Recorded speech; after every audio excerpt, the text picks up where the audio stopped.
Well, thank you, Paige, and hello, everyone. This is Robert, and thank you for joining us for today's webinar. Julie and I spend our professional lives helping boards and managers navigate through the wide variety of decisions they face throughout the year, and our hearts regularly ache seeing the poor decisions boards often make with respect to their budgets. So today's program is designed to help you make wise decisions that will lead you and your association towards an improved future. And that starts with strategy. Start with knowing your objectives first before diving into the task of executing. So many times you're probably hearing about a budgeting program, and they're going to get you to pull out a spreadsheet or some columns and talk about line items. We're not going to do that here today. We don't want you to get caught executing the wrong plan. So let me tell you a story to illustrate. In the recent 2019 Pan Am Games, the highly regarded women's basketball team from Argentina was set to play against Colombia. And when the Argentinian team took the court for warm-ups in their blue jerseys, they were reminded by the referee that as the away team, they were obligated to wear their white jerseys for the contest. And that was a problem because Colombia was already out there on the court warming up in their blue jerseys. So the Pan Am officials gave Argentina 15 minutes to switch uniforms, but unfortunately they were unable to get their white jerseys in time, and they were forced to forfeit and conceded defeat to Colombia. And that unfortunate blunder was very costly. The Argentinian team had an expectation to challenge for winning the entire theme, and that forfeit eliminated Argentina from advancing even to the medal round. And team leader Hernan Amaya, along with the team's development director Cariana Rodriguez, then promptly resigned after taking responsibility for that unfortunate mishap. So the athletes were well trained. They were there on time. They were ready to play. They were the highly ranked team, but they failed. And that's why we say that knowing your objective, knowing what you need to accomplish, comes first before executing, because they were there. They were there and they were on time. So I tell you this because in our experience, the majority of boards see the budget as just a task to execute, diving in with short-term thinking about budget line items without knowing what success actually looks like, without knowing what they're actually pursuing. And it's our observation that most associations are parched financially because they've minimized their budgets to the point that the association is suffering. We're not even talking about thriving here. We're talking about actually suffering. And that's what happens when boards dive into the task of budgeting, failing to succeed and hit the objective of giving the association the funds it needs to thrive. So that's what we're going to be doing today. But before that, I have a little admin to deal with. As Paige indicated earlier, this course is now approved for CE credit through National CAM-ICB. And those of you who indicated in the registration process that you were interested in CE credit should receive a certificate of completion within approximately 1 week. So please be patient.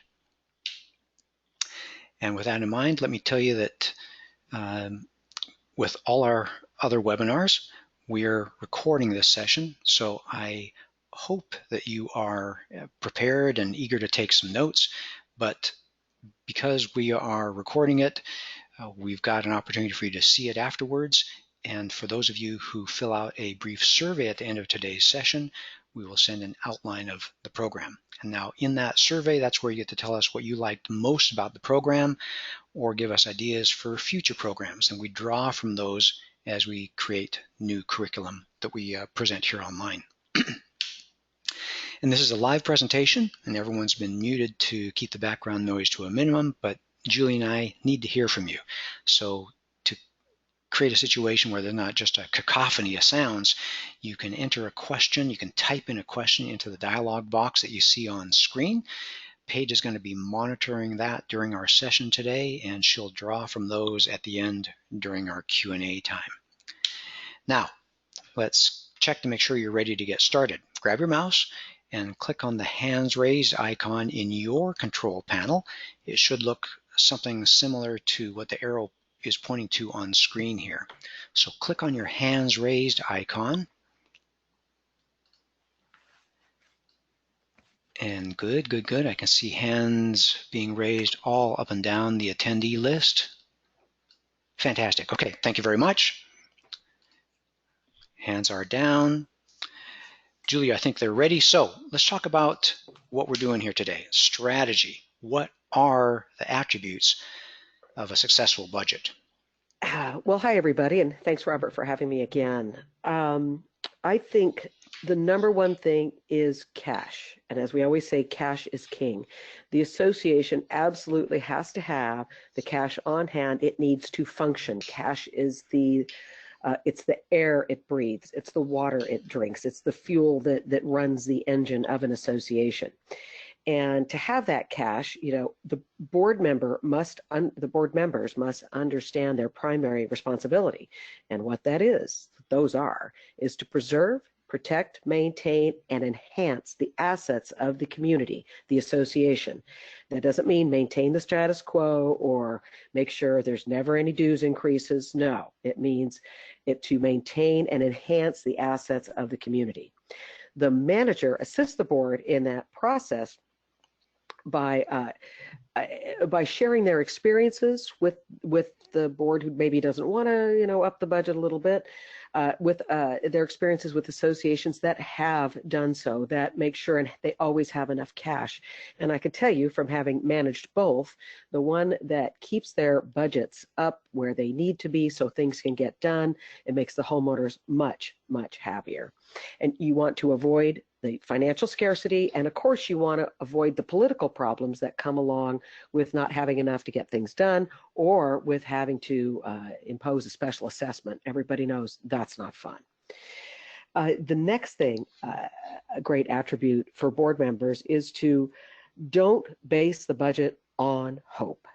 Base the budget in reality, because you cannot think, well, if we're going to budget this, we'll just hope that we don't have to replace, those trees this year, or hope that we won't have to, whatever it is, to fix the sidewalks that week, whatever it is. What you want to do is budget for what the reality is this year. Yes, we need to fix those sidewalks. Yes, we need to have the pools cleaned on the regular basis. Whatever it is, that is our reality. No wishful thinking. And another thing for the boards, and this is something we've talked about previously, is that the owners need to learn to expect annual adjustments, and that's up to the board to get them there. So as the industry, I've been in the business, I think 33 years now, and forever, what we have always said is get associations to up their assessments even just a little bit every year, because then everybody's used to it. When assessments stay static, stay the same for years at a time, that's not anything to be proud of. But when the board that comes in and finally says, folks, we need to raise assessments, whoa, that's a really hard time for that board and for that community to even wrap their arms around it and talk about political issues. And the last thing, when a successful budget, not just presentation, but implementation, is not just a one-time thing, and it's not just an abstract numbers and that type of thing.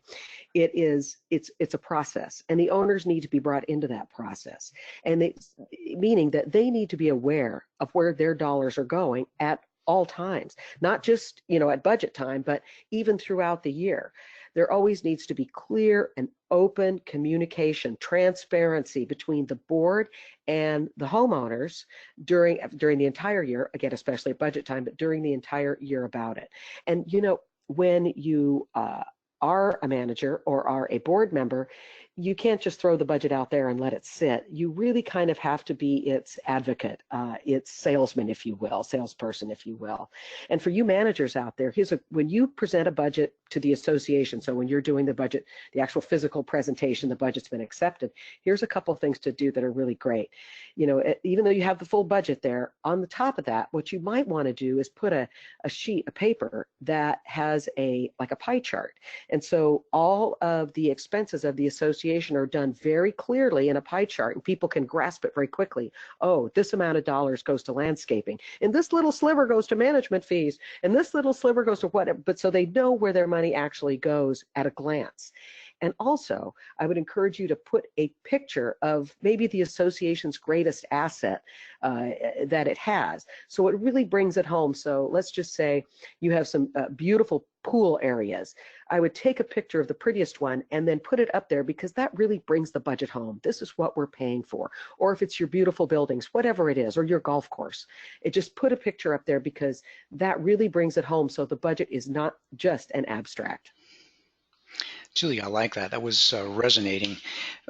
We showed that picture earlier of the man crawling through the desert just because they were parched. They were just failing. And when I think of the cash to function, I think of it as fuel. And without that fuel to function, it's dead in the water. I can see a car stuck in the desert with the wind blowing over it, the sand climbing up to the wheels, and just stuck. And when the boards are thinking, trying to preserve the cash for the individual owners and not giving the association what it needs, that's a failure. That's like that Argentina team not following the rules, not having the uniforms they need to be able to accomplish their objective, and that's play the game.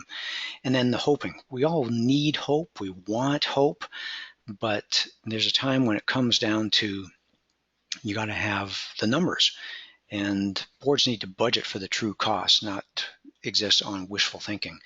And if the budget has been too lean and they've been having to borrow from reserves to pay the operating bill for 4 out of the last 5 years, that's the kind of trend they need to see, and not hope that next year is going to be different.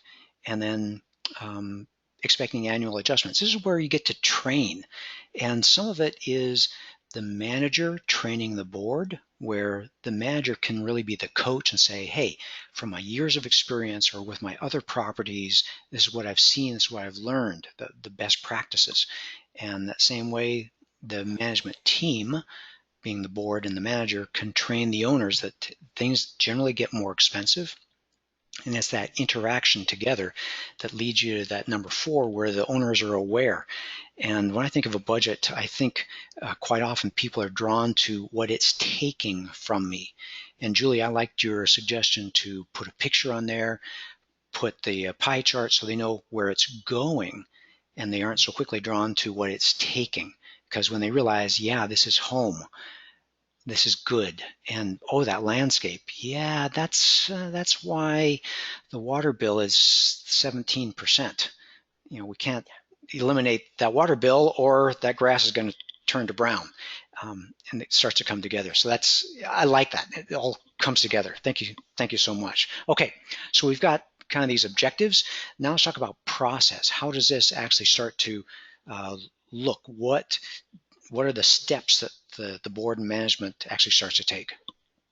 Well, I think the most important step is to start early in the process. Start early. So if you have a fiscal year end of December 31st, I highly recommend you started this budget 6 weeks ago in June. Yep. I really do. No, I know people go, oh my God, that's so far out, but it's not really, because you know what? It always takes longer than you think, especially you managers out there, because this isn't your only budget for the most of you. You have some site managers where it is your only budget, but for you portfolio folks, you might have 8, 10, 12, 15 budgets to put together, and there's always a lot of interruptions to deal with. So start about 6 months in advance, and then the first thing you do is pull all the financial statements for the last 8 to 12 months, and so you can take a look at all of them together. Next, so you're looking at all the statements for 8 to 12 months. The next thing you want to do is, as manager or as a board member, you want to do your research. So you want to look, what have things actually been costing? Not what we want them to cost, but what have they actually been costing? Then you want to call your vendors and ask if there's going to be any type of increase, what they're expecting. This is very important, especially people who live in states where the minimum wage is going to go up. California's one, I think Nevada's minimum wage graduation starts in January. I think they're going from $8 to $11 an hour, something like that. That's a huge thing, especially impactful of your maintenance issue, especially your landscape maintenance. So these are things you need to know, and call your vendors and ask. And go on the websites of utility companies and others to see what they are anticipating, as well as looking at what you've been spending. Maybe you didn't spend, maybe you didn't budget enough last year. And what are your delinquencies? Now, delinquency isn't such a problem right now with the economy is booming, but the economy turns and delinquency becomes a huge problem for many associations. So what is that?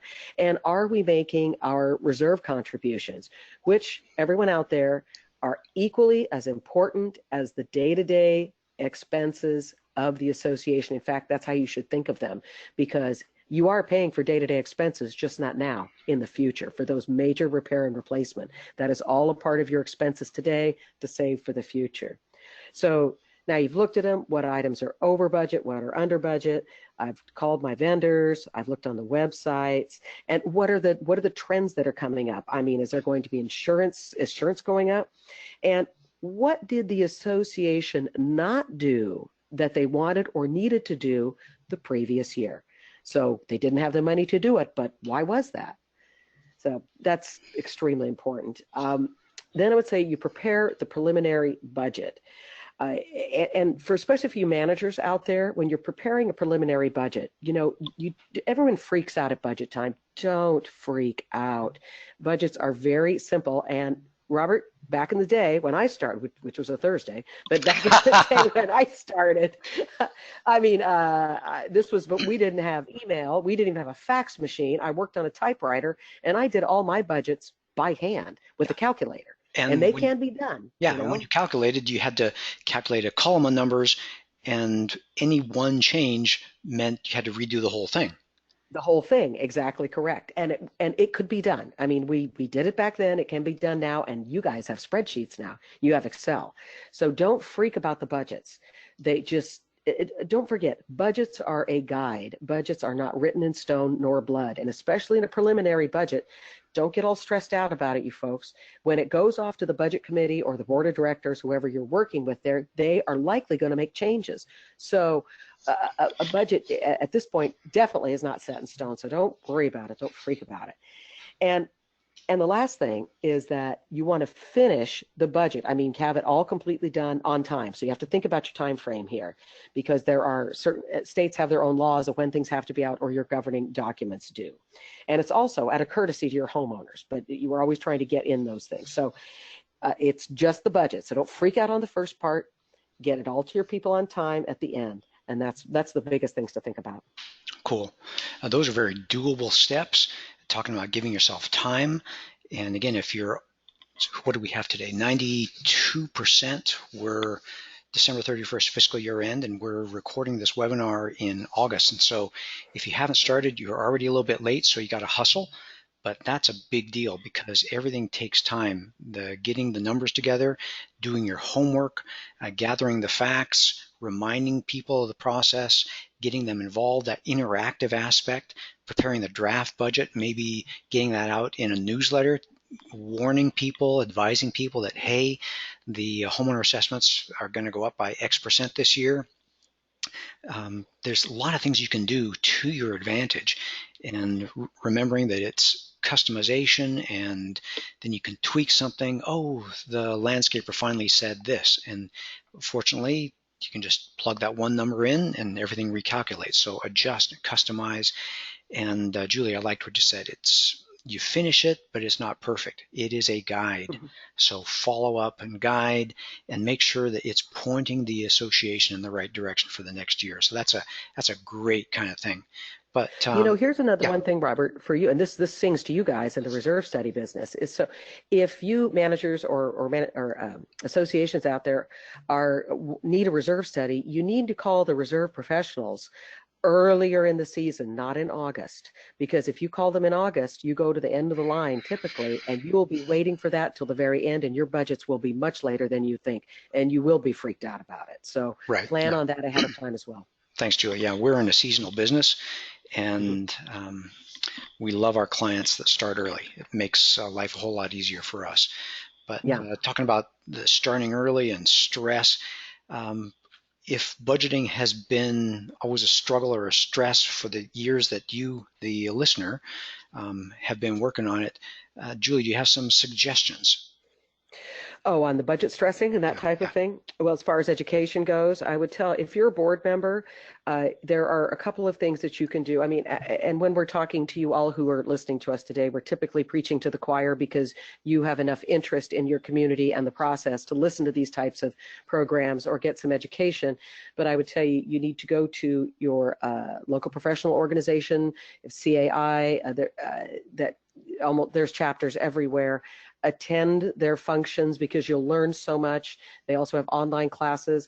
I have online classes for board members. It's about 4 hours worth of training for the boards, all available online. You can do it from your smartphone, and it's just all this terrific general information as well as some specific information about how to be a board member, general about our industry, but how to be a board member and what to expect when you are a board member. So there's a lot of things that you can do.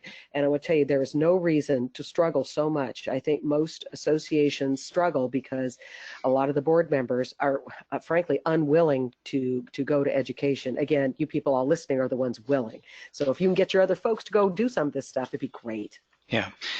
Training prevents flailing. And if you can get some of the training that's out there online or a local seminar or something like that, webinars like this, that's going to Mm-hmm. point you towards success. So that's Mm-hmm. really part of the process. Actually, we should redo this and add 5 as education. Um, Yeah, that's true. I'll think about that for the next time we do this. Okay, hey, let's talk about minefields. What are problems that they avoid as they start to move forward? Well, the big problem is when they don't move forward and when they pursue the wrong goal. And the wrong goal typically is we want to keep assessments static. We want to leave them the same because they've been the same. It is absolutely the wrong goal. And I know I said it before, but the job is to preserve, protect, maintain, and enhance. You are trustees.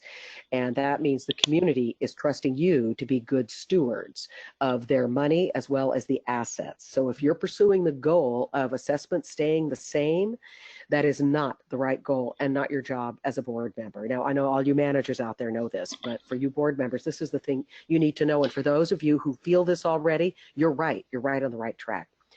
The next common problem is a lack of institutional knowledge, meaning that you don't remember the history of the association. Now, maybe you're a new board or new board member and don't know what's gone in the past. Maybe you're a member of a board that is now the board that is taking charge and moving the association forward after years of it just kind of languishing. So that makes it very difficult sometimes. You avoid it if you can, but it happens mostly because, as I said, board turnover and oftentimes manager turnover. Unfortunately, it's a truism of our industry. The average portfolio manager lasts in our business about 4.5 years. And for Hmm. those of you who are board members, you probably know that. And for those of you who are managers, you know that because it's a very difficult job and not everyone can do it. And also, we're in a very tight employment market. So that's another problem with the institutional problem. So try and learn your lessons as you go along. And I would say, this was at Robert, you said this last time, a really good idea for you board members is to keep notes. Now, I mean, it could be a notebook, could be a hard notebook, or keep it on the computer, put it on a thumb drive for the next board members because people do forget. And we spend a lot of time in our industry reinventing the wheel, whether it's the manager or the board member. We're always going back and redoing it. So, Yeah, a uh, notebook that has meeting notes, a notebook that has yep. budgets, that can be just absolute gold. Yes, seriously, when you find that, when you've been looking for it, it's like a gold mine. I mean, I have to tell you, I sit on 2 HOA boards. I don't know what I was thinking, but I do sit on two. And the one that I live in, the institutional knowledge for about a 10-year period. I mean, the place has been around for 35 or 40 years, but a 10-year period or so was just missing, and it was crucial, and it's just missing. So it's been rough putting it back together. Another real problem is not planning ahead. Again, everything takes time. It takes more time than you think. All you managers know that because all you do is you're working, working, working, and all of a sudden you get interrupted by something, as I call it, and you board members will get this too. Our industry is life on the bomb squad. Everything's going perfectly, and then boom, everything blows up. Kind of, right? And you can't help it because we're a people business, so things happen all the time. So plan accordingly, plan ahead. And especially for boards here, and you managers know this, but if you see it happening and there's any way you can head it off, do it. Don't use someone who, like, as a part of a budget committee or budget committee members who are destined to fail. I mean, these are people who maybe you put on the budget committee or the finance committee because they were the biggest gripers, not because they could do the work. So always put someone who's got at least some skills, some business skills, some math skills. Typically, I find most associations have at least one accountant or CPA. They're much better on the finance committee than they are in the social committee. So get someone who's appropriate to your committee. And again, the last thing is the biggest problem, again, of course, is missing information. No year-to-date expenses, income, no reserve study. I mean, a lot of this happens due to the manager turnover, board turnover, or as like with my own association, simply 10 years of missing information because we're all self-managed here. It's just 16 lots, right? And it's all because one person managed everything, and they were a board member, and they didn't do anything for years. So it's a problem.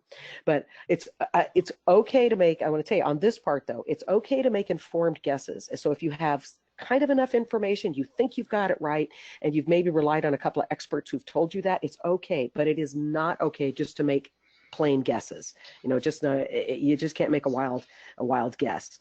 So note yourselves and listen to this. These are some great stats that Robert gave me. I didn't even realize this myself. Reserve contributions all by themselves in a budget are typically 15 to 40%. So I know people's minds are blown. I can hear them all blowing right now. 15 to 40% of your budget should be the reserve contribution. So this big budget line item is worth your investigating annually. So every year you need to get on it. Get an update from your reserve study specialist. If you haven't, make sure you have a reserve study. If you have not done so, call early for it. And here, one of the last things is don't rely on the state minimum legal standards of what your reserve contributions could be, because they could be extremely and woefully low. It may feel good because, oh boy, we can only raise our assessments $5 now instead of 15 or 20, but it's not the right thing to do. Go with what your reserve study says. Great. Hey, Julie, looking at these issues and taking some notes here, I was thinking of a session I heard listening to an attorney speak, and he was talking about the wrong goal, and what they described at that session was being the leader. Someone's got to lead the organization forward, and the characterization sometimes fits of someone's got to be the parent. So if you're going to get the kids to school on time, someone's got to wake them up, feed them breakfast, get their books together, get their backpacks together, shuffle them into the car. You got to have someone being the leader to point the association towards the right goal. That's supposed to be the board. Sometimes it takes the manager to encourage or cajole the board towards the right objective, or regularly remind. And so there's a lot of responsibility there. And I also heard it described that it's okay as an owner to complain, and that's totally fine. You're free to complain, but it's the board's job to execute. And the board just got to lead the association and say, hey, it would be nice if we could drop the homeowner assessments by 50%. Cool. But we got bills to pay, and someone's got to lead. So knowing that, doing that, knowing what has happened in the past, hopefully having multiple years, maybe as many as 10 years of information in a notebook, so you can see that, wow, we've had this much snowfall, or the landscaping, or the tree trimming, or water bills, just seeing that and be able to see trends. Having the foresight to plan ahead, because all these things do take time. That research that we were talking about does take time. When I think about delegation, I think of boards that are trying to recruit new board members, and sometimes you put them on a committee. And like Julie said, put the right people on the right committee. Mm-hmm. And do that with enough time so things can get done. And I'm looking at point number 5, and I see a typo. And obviously I did not take the time to proofread this as I should. And yeah. Yes, we're live here, folks. Yeah, we're live show. But like Julie said, as a board, as leaders of the association, it's your duty to investigate and get the right numbers. When there is no number, that's when you take a good estimate. But do what you can to lead the association in the right direction. So it does take some time, and don't just do to the minimum standards. FHA minimum reserve contributions are 10% of budget. 10% of budget is going to take your association to special assessment land. We see it all the time. So find out what your unique common area elements are going to require as far as reserve contributions, and do what you need to do. It's part of just running the association. Mm-hmm. Okay, now turn the page and go to helpful hints. How can we close this program with some helpful, encouraging hints? Well, I think some of them are follows. All you board members, focus on your goal, or in other words, keep your eye on the ball. You absolutely have to have the cash to preserve, protect, maintain, and enhance the assets of the association. That's your job. Preserve, protect, maintain, and enhance, and deal with the truth of the expense history. I mean, I have worked with and sat on boards where people, and managed many boards where people continually I mean, they're like, they got their hands over their eyes and their fingers in their ears about what the real expenses are. But, oh, I know we can get it cheaper, when really you can't. So be truthful with yourself about the actual expenses as well. And I include in that your reserve needs. I mean, it's so easy for board members to go, oh, well, we'll just special, or leave it to another board to special assess years down the road. You board members are not only in charge of today, you're responsible for setting things up for the next group as that comes in. Whether you move out or you pass on or people in your community pass on, the houses stay and the homes stay. So you got to make sure it's for now and in the future. And another thing, and this is really important, is communicate. You cannot really over communicate in a community association. You just can't. You have to, and it's not just once. So when you're doing the budget, you say, oh, well, we'll put a little something in the newsletter, and it says, well, assessments might go up. That's all great. I think you should. But I also think you guys need to think about having a section in your newsletter or on your website, wherever your communication is with your homeowners. And I'm assuming you all have communication because you're all good associations and managers and board members, that there's always a section on the finances, just something, maybe 3 or 4 paragraphs about, this is where we are, this is how it's going, and written by your president or your treasurer, budget committee, whatever it is. Always keep communicating about the finances of the association. And I'm including the reserve study in this as well. Everything, just keep communicating this, because then people get used to thinking about the finances. And it's not just this abstract thing that comes up once a year that they can complain about because we have to increase assessments $30 a unit or whatever it is, right? And again, start early. It's so simple, but it makes your life so much easier. Again, in this industry, this is life on the bomb squad. You can have the best of intentions and they all go out the window the second you walk in the office, or you board members walk in and turn on your computer and look in your inbox. Everything could just be gone, all your good intentions. So start early. And Robert, here's the thing, is that I think everyone needs to have, and I know you do since your industry, but a multi-year perspective. Don't just think of just this year. We're just going to get through this year, and then I'm not going to be on the board anymore. You can't. You have to see, it's this year. It's next year. And by the way, I'm taking into it. Go ahead. Yeah, you talked about that just a moment ago with talking about the institutional knowledge, knowing where you came from. Who was it? So Winston Churchill said, those who fail to learn the lessons of history are doomed to repeat them, something like that. So where you're coming from and where you're going to, it's a multi-year perspective. Exactly. It's a multi-year perspective. So everyone need to think of that. It's not just we get this one done and I don't have to think about it until next June.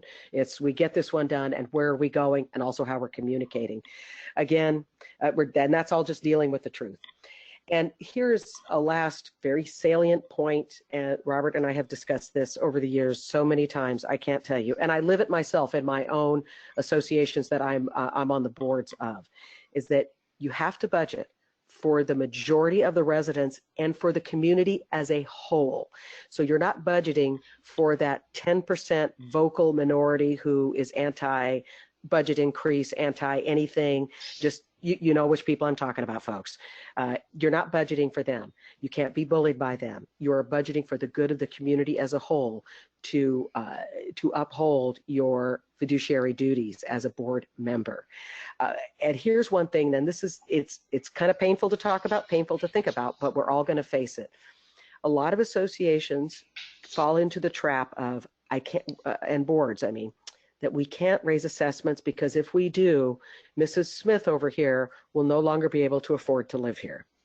And there may be 30 Mrs. Smiths or Mr. Smiths. And I want to tell you, as hard as it is, you cannot do that. You have to budget for the corporate. You are in charge of the corporation, not Mrs. Smith. And the personal aspect. I mean, I'll tell you, I live and work out of my house, right? So I have an office in my home. I'm looking at my yard. I live on an acre and a 3,500 square foot house. And my husband and I, who are getting up in years, by the way, No. yeah, it's true that we take care of everything. It's just what we choose to do. We do everything. But there is going to come a time when we can't. And it just happens to all of us. So whether we'll not be able to take care of it or afford to have it will happen. We will downsize at the appropriate time. And unfortunately, it happens to some of our homeowners as well, no matter, it's just a fact of life. So you cannot have, I understand the emotional aspect of it, but you have to separate yourself from that emotion and understand you're budgeting for the corporation, for the health of the corporation as a whole. Yeah, thanks, Julie. The association needs, focus on that goal of having the cash that the association needs. When I hear of associations talking about sustainability program, they may think of that as a recycling bin in the pool area, but sustainability is that multi-year perspective of knowing where you came from and planning to have enough cash to do the projects now and being set up for the future. And then it's all part of communication. Don't let there be a communication vacuum because they're going to fill that with rumors and you just don't want to go there. This all takes time, so start early. And Julie talked about dealing with the truth. We all love hope. We all need encouragement. We all need to do some wishful thinking. But when you are doing a budget, you can see the trends of the past and you need to be dealing with the truth. And just as you were saying, you got to budget for the majority. There is a little bit of cold-heartedness, but there is a warm edge because it's a whole lot easier to boost the homeowner assessments 10 or 20 bucks per month every year if that's what the association needs, rather than clobber, who did you say, Mrs. Smith, with a $5,000 special assessment, because that way she can see it coming, she can make plans, and she can do it on her own free will rather than being forced out by a special assessment. So do what the association needs. They decide how much they spend on their cell phone plans, on their cable service, on all that kind of stuff. So you set the number as far as what the association assessments will be, and let them decide if they want to afford it or not. They can make their own choice. So, wow, so many good things here. Well, we're low on time, so let me just refer everyone who's with us today to some additional resources. There's a lot at Julie's website, adamen-inc.com. You can sign up. I'm not sure if you can see it. I'm going to wiggle my mouse here. HOA Manager Newsline. That's her famous, popular. Well, hey, it just came out today. A fresh edition just came out today. If you're not on that mailing list, get on it. It's free. It's good. It's helpful. It's wisdom. It's a tremendous resource. So stay on top of things. And same kind of thing at Association Reserves, reservestudy.com. We have a deep library of resources, written, video, former webinars, lots of good things. And of course, if you need a proposal for a reserve study update at your association, you can very easily click that link there also. Well, Julie and I have spent many years doing this. That gives us I was going to say, for me, it gives me some gray hairs and some wrinkles around my eyes. We're the classic status. We've come up with classic status in the industry. So with that, we've been up and down this trail a lot of times. We've learned a lot of lessons. And boy, we're here to help you learn from the wisdom of others and not replicate mistakes. So we want to help you get forward to a successful future. Prepare for those inevitable expenses. So on behalf of Julie and myself, I want to thank you for joining us today. I hope you've learned a few good tips about budget strategy that will help you move towards a more peaceful and productive future at your association when you actually start executing the task of budgeting. So with that, I'm going to turn over the microphone to Paige, who will handle the Q&A portion of our time here today. Paige.